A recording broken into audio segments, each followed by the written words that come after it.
Hi guys, welcome to cricket Venkatesh. మన champions trophy team wise అనాలిసిస్లో మనం chokers అని ముద్దుగా పిలుచుకునే సౌత్ ఆఫ్రికా గురించి మాట్లాడుకుందాం. సౌత్ ఆఫ్రికాని మనం చోకర్స్ అంటాం, కానీ మీకు ఒక గమ్మత్తైన విషయం చెప్పనా, మీకు తెలిసే ఉంటుంది. ఛాంపియన్స్ ట్రోఫీ ఫస్ట్ టైం జరిగినప్పుడు 1998లో విన్నర్స్ ఎవరంటే సౌత్ ఆఫ్రికా. ఇప్పటివరకు వాళ్ళు గెలిచిన ఏకైక ఐసీసీ ట్రోఫీ అదే. 1998లో దేవర్ the champions.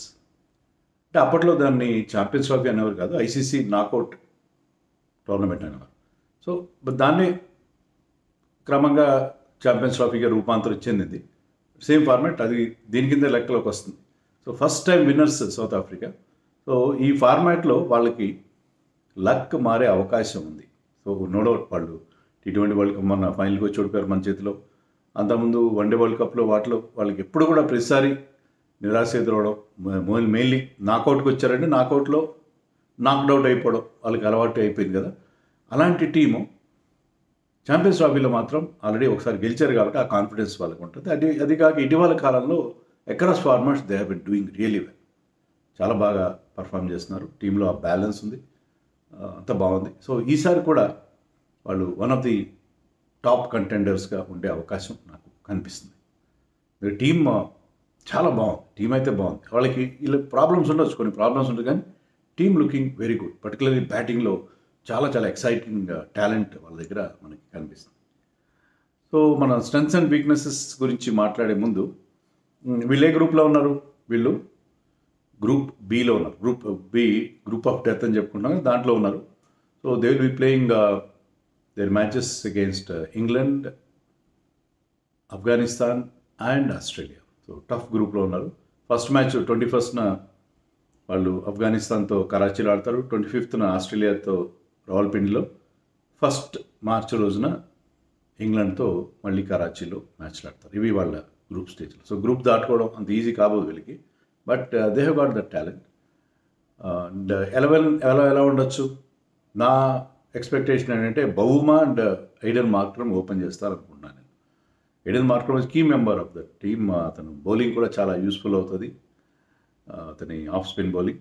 So Markram and Bavuma open చేయొచ్చు. Van der Dussen at number 3, Tristan Stubbs at 4, Klaasen at 5, Miller at 6, 7లో మార్క్ యాన్సన్ ది ఆల్రౌండర్, 8లో రబాడా, 9లో మహారాజ్, 10లో తబ్రేష్ ఎంసీ, 11లో ఎన్గిడి.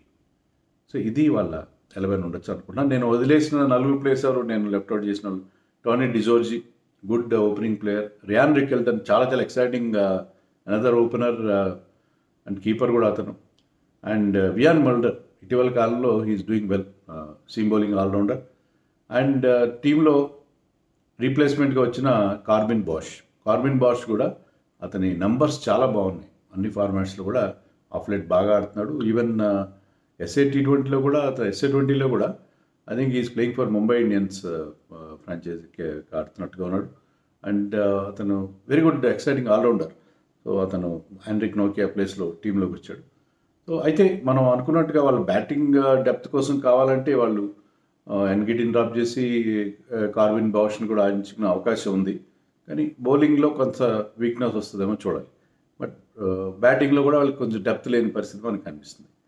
సో అది వీళ్ళ కొన్న ప్రాబ్లం. సో వీళ్ళ స్ట్రెంగ్స్ ఏంటి? వీళ్ళ ప్రధానమైన స్ట్రెంగ్త్ ఏంటంటే బ్యాటింగ్ చాలా ఎక్సైటింగ్గా ఉంది. ఎందుకంటే టెంప బౌమా కొన్ని ఫార్మాట్ T20లో అంత ఎఫెక్టివ్ కాకపోవచ్చు, కానీ ఇక్కడ వన్డేస్లో చాలా బాగా ఆడతారు. అతని యావరేజ్ కూడా 42. And Markram is a very good player. ముఖ్యంగా ఐసీసీ టోర్నమెంట్స్లో చాలా మంచి పర్ఫార్మెన్స్ ఇచ్చే ప్లేయర్ మార్క్రమ్. అండ్ అఫ్కోర్స్ వాళ్ళ ప్రధానమైన strength Heinrich Klaasen. They depend so much on Heinrich Klaasen. Spin బాగా ఆడతాడు. ముఖ్యంగా ఏషియన్ కండిషన్స్లో అతను డెఫినెట్గా టీంకి చాలా పెద్ద అసెట్, చాలా పెద్ద కీ ఫ్యాక్టర్ కూడా అవుతాడు అతను. అండ్ అఫ్కోర్స్ వాళ్ళకి ట్రిస్టన్ స్టబ్స్ లాంటి ప్లేయర్ ఉన్నాడు. తర్వాత ఎక్స్పీరియన్స్డ్ డేవిడ్ మిల్లర్ ఉన్నాడు. వాండర్ డసన్ కూడా వన్డే ఫార్మాట్ T20లో అంత ఎఫెక్టివ్ కాదు, కానీ అతను వన్డేల్లో చాలా చాలా మంచి రికార్డు ఉన్న ప్లేయర్. సో వాళ్ళకి ఆ టాలెంట్ కూడా ఉంది. రికెల్టన్ కానీ, ఒకవేళ వీళ్ళు ఎవరైనా ఫెయిలర్, రికెల్టన్ కానీ టోనీ డిజోర్జీ కానీ they are very good players. In fact మన పాకిస్తాన్తో జరిగిన సిరీస్లో బ్రిడ్జ్కా అనే ప్లేయర్ చాలా బాగా ఆడాడు. కానీ unfortunately is not in the squad. So వాళ్ళకి బోల్డంత బ్యాటింగ్ టాలెంట్ కనిపిస్తుంది. బ్యాటింగ్లో చాలా చాలా ఎక్సైటింగ్గా వాళ్ళకి మిడిల్ ఆర్డర్ కానీ ఓపెనింగ్ కానీ చాలా బాగుంది. So they are one of the top batting సైడ్స్గా మనకి కనిపిస్తుంది. వాళ్ళందరూ కూడా బాగా సీజన్డ్ ప్లేయర్స్ మనకి ఇక్కడ కనిపిస్తున్నారు. తర్వాత టీంలో ఆల్రౌండర్స్ కూడా బాగానే ఉన్నారు. మనకి మార్క్రమ్ ఎంత ఎఫెక్టివ్, అతను పవర్ ప్లేలో కూడా బౌలింగ్ వేయగల బౌలర్గా మనకు తెలుసు. మార్క్రమ్ కానీ, మల్డర్ కానీ, Corbin Bosch and mark Jansen, వాళ్ళకి ఆల్రౌండ్ స్ట్రెంత్ ఉంది. Even Rabada can also bat well. So వాళ్ళకి అదే ఎసెట్గా కూడా మనం చెప్పుకోవచ్చు. అండ్ ఇంకా ఫీల్డింగ్ గురించి చెప్పేదే ఉంది. They are probably one of the finest fielding sides. So ఫీల్డింగ్లో వాళ్ళ కెప్టెన్ టెంబా బౌమా కానీ, మార్క్రమ్ కానీ, they are all very good fielders. So మంచి ఫీల్డింగ్ సైడ్ అది. ఈవెన్ వాళ్ళ ఫాస్ట్ బౌలర్స్ కూడా చాలా మంచి ఫీల్డింగ్ చేస్తారు. సో అందుకని ఫీల్డింగ్ విషయంలో అందులో అక్కడ వాళ్ళకి చాలా అడ్వాంటేజ్ అయ్యే అవకాశం మనకి కనిపిస్తుంది. ఇంకోటి ఏంటంటే ఈ టీంలో నాకు మరొక స్ట్రెంత్ నేను చెప్పేది ఏంటంటే ఏషియన్ కండిషన్స్లో వీళ్ళు బాగా ఆడతారు compare to others in countries. England కానీ, ఆస్ట్రేలియా కానీ, ఈవెన్ న్యూజిలాండ్ ప్లేయర్స్ కానీ ఏషియన్ కండిషన్స్లో ఆడడానికి కొంచెం ఇబ్బంది పడే వాళ్ళు చాలామంది ఉంటారు. ఇప్పుడు మనకి best example Harry Brook. So అతను ఇక్కడికి వస్తే తడబడతారు చాలామంది. న్యూజిలాండ్ ప్లేయర్స్ కూడా చాలామంది అలాగే అవుతారు. సమ్ ఆస్ట్రేలియన్ ప్లేయర్స్ కూడా వాళ్ళు అక్కడ వాళ్ళ దేశంలో ఆడినట్టుగా ఇక్కడ ఈ లో బౌన్స్లో సరిగ్గా ఆడలేదు. But somehow south Africa players Indian కండిషన్స్లో మన ఐపీఎల్లో కూడా చూస్తాం. మనం వాళ్ళ బ్యాటర్స్ కానీ చాలా తొందరగా అడ్జస్ట్ అవుతారు. ఈవెన్ వాళ్ళ బౌలర్స్ కూడా మన ఏషియన్ కండిషన్స్లో వేయాల్సిన లెంత్ విషయంలో తొందరగా అడ్జస్ట్మెంట్ చేసుకుంటారు. సో అది కూడా వాళ్ళకి బాగా అనుకూలించే అంశంగా మనం చెప్పుకోవాలి. So south Africa is looking good. But at the same time కొన్ని వీక్నెస్లు కూడా ఉన్నాయి. ఎందుకంటే మెయిన్గా వాళ్ళకి ఇంజరీస్ ప్రాబ్లం ఉంది.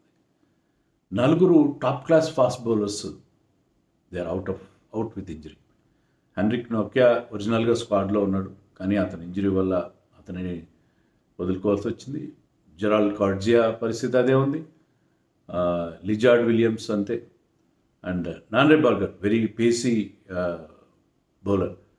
So 4 fast bowlers out with injury. So వాళ్ళకి ఆ బౌలింగ్లో ఆ వీక్నెస్ క్రియేట్ అయింది ఈ 4 ఫాస్ట్ బౌలర్స్ లేకపోవడం వల్ల. అది వాళ్ళకున్న ప్రధానమైన లోపంగా కనిపిస్తుంది. సో ఫాస్ట్ బౌలింగ్ అంత ఎఫెక్టివ్గా లేకుండా కనిపిస్తుంది. Course Ngidi is there to support Rabada. But రబాడాకి ఎన్గిడి ఎంతవరకు సపోర్ట్ ఇవ్వగలడు? అదనంత పేస్ కూడా లేదు. తర్వాత అతనంత he's got good slower ones no doubt, కానీ అంత ఎఫెక్టివ్గా వేసే బౌలర్ కాదు. ఈవెన్ మార్క్ యాన్సన్ కూడా అంతే కదా. Marco Jansen on his day he can be a match winner. But most of the times ఏంటంటే అతను inconsistent he goes for lot of runs some times. ఒక్కరోజు మంచి రిథంలో ఉన్నాడంటే మీకు న్యూ బాల్తో వికెట్స్ తీస్తాడు, వరుసగా 3-4 వికెట్లు తీస్తాడు, కానీ అంత కన్సిస్టెంట్ పర్ఫార్మర్ కాదు. సో వితౌట్ హెన్రిక్ నోకియా, కార్జియా, నాన్రే బర్గర్ లాంటి బౌలర్స్ లేకపోవడంతో కాస్త బౌలింగ్ వీక్ అయినట్టుగా మనకి అనిపిస్తుంది. రెండోది ఏంటంటే ప్రధానంగా వాళ్ళు చోకర్స్. సో వాళ్ళు సరే గ్రూప్ దాటుకున్నారు, చాలా డేంజరస్ గ్రూప్ అది. ఆ గ్రూప్ దాటుకుని బయటకు వచ్చినా సరే వాళ్ళు ఫైనల్లో చితికలు పడడానికి గ్యారంటీ ఉంది. ఎందుకంటే వాళ్ళ రికార్డ్ అలా సజెస్ట్ చేస్తుంది. మేబీ కొత్త టీమ్ దాని నుంచి బయటపడచ్చాము, బట్ ఓవరాల్గా జనరల్గా ఫీలింగ్ అదే కదా. వాళ్ళు ఎప్పుడు వాళ్ళు ఒకసారి గ్రూప్ దాటినా సరే నాకౌట్కి వస్తే, నాకౌట్లో ఐసీసీ టోర్నమెంట్స్లో వాళ్ళు సర్వైవ్ అయిన సందర్భాలు చాలా తక్కువ, చాలా అంటే చాలా తక్కువ. చాలా అరుదుగా వాళ్ళు నాకౌట్లో నెగ్గుకు వస్తారు. సో నాకౌట్ వచ్చే వరకు బ్రహ్మాండంగా పర్ఫామ్ చేస్తారు.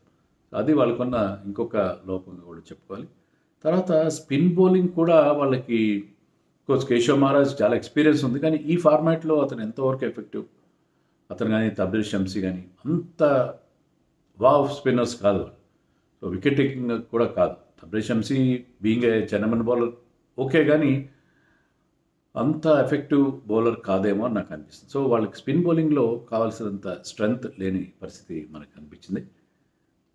ఇంకోటి ఏంటంటే బ్యాటింగ్లో డెప్త్ లేదు. ఇప్పుడు ఓకే మనం అనుకోవచ్చు, ఇప్పుడు Marco Jansen coming in at numbers. Marco Jansen is not a out and out allrounder, bowling allrounder. So దానివల్ల ఏంటంటే వాళ్ళ బ్యాటింగ్ 6తో ఆగిపోయే అవకాశం ఉంది. లేదు వాళ్ళు కార్బిన్ బాష్ని ఆడిద్దాం, లేకపోతే మల్డర్ని ఆడిద్దామంటే బౌలింగ్ వీక్ అవుతుంది. మీరు ఎన్గిడి కాకుండా ఇంకొక బౌలర్ని ఆడిస్తే ఇక్కడ వాళ్ళు అక్కడ టాలెంట్ కూడా కనపట్టలేదు. సో డెఫినెట్లీ వాళ్ళు బ్యాటింగ్లో నెంబర్ 6 నెంబర్ 7 దగ్గర 7 కూడా 7 Marco Jansen if you consider him as an allrounder అతను, కానీ అంత కన్సిస్టెంట్ బ్యాటర్ కాదు. Mainly is a bowler who can bat a bit. So అందుకని వాళ్ళ బ్యాటింగ్లో కూడా డెప్త్ లేని పరిస్థితి మనకి కనిపిస్తుంది. సో ఇవి వాళ్ళకున్న ప్రధానమైన లోపాలు. But as I said they are looking overall, ఎందుకంటే రబాడా లాంటి బౌలర్ ఉన్న వాళ్ళకి, తర్వాత Marco Jansen on this day can be dangerous tall bowler. అతను he can extract them extra bounce on any wicket. So చూడాలి మరి వీళ్ళు ఎంతవరకు నెక్కుకు వస్తారు, వాళ్ళ స్పిన్నర్స్ ఏమైనా రాణిస్తారా, మార్క్రమ్ ఏమన్నా వాళ్ళకి మంచి ఆల్రౌండ్ పర్ఫార్మెన్స్ ఇస్తాడా. కోర్స్ క్లాసన్ వాళ్ళ batting revolves around henry Klaasen ఎంత డిస్ట్రక్టివ్, ఎంత మ్యాచ్ విన్నింగ్ పర్ఫార్మర్ అనేది మనం చూసాం, ప్రాక్టికల్గా చూసాం. ఈవెన్ T20 వరల్డ్ కప్ ఫైనల్లో కూడా ఆల్మోస్ట్ మ్యాచ్ మన దగ్గర నుంచి ఎగరేసిపోయిన పరిస్థితి. సో క్లాసన్ మీద కూడా ఎక్కువ డిపెండ్ అవుతారు. సో ఈ టీం బాగుంది, కానీ మరి ఎక్కడి వరకు వెళ్తారు వీళ్ళు. I think they might qualify for semifinals అని అనిపిస్తున్నారు. వాళ్ళ గ్రూప్లో నో డౌట్ ఆస్ట్రేలియా ఉంది, ఇంగ్లాండ్ ఉంది, బట్ స్టిల్ క్వాలిఫై అవుతారేమో అని నాకు ఒక ఫీలింగ్ ఉంది. మరి టీంలో తురుపు ఎవరు, ఇంకెవరు, Klaasen without any doubts. So మరి మీరేమనుకుంటున్నారో వీళ్ళ స్ట్రెంగ్త్స్ అండ్ వీక్నెసెస్, ఈసారి టైటిల్ కొట్టగలుగుతారా అని ఏమైనా మీకు ఏమైనా నమ్మకాలు ఉన్నాయా, ఇవన్నీ కామెంట్స్లో చెప్పండి.